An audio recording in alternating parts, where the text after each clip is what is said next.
Hi there. Welcome to Small Business Coffee Break, the video series where we take a few minutes to work on your business, not just in it.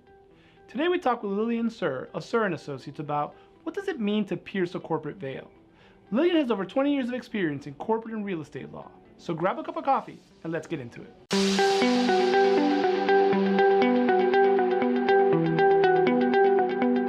Oftentimes, especially with small businesses, there is something that's called piercing the corporate veil.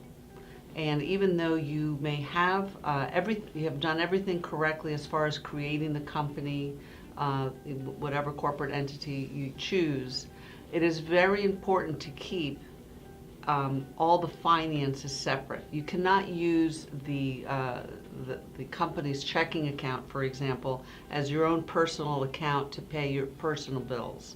It's very difficult to pierce a corporate veil in Florida.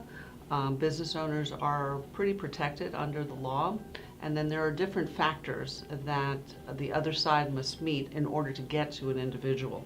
And one of those is combining resources or using personally corporate resources. When we met through a lunch and learn, and through that, one of my favorite terms I learned in all of 2018 was legal fiction.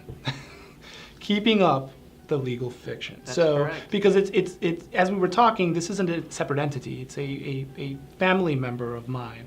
Mm-hmm. But in order to make sure that the law sees it that way, we have to make sure that that there's a clear delineation between one entity and me as the individual in the entity, right? So, and that's where the part of that piercing the corporate veil, could fall. We don't want to mix all that money together. We shouldn't be paying our personal bills with the corporate money, and we really shouldn't be paying our corporate bills with our personal money.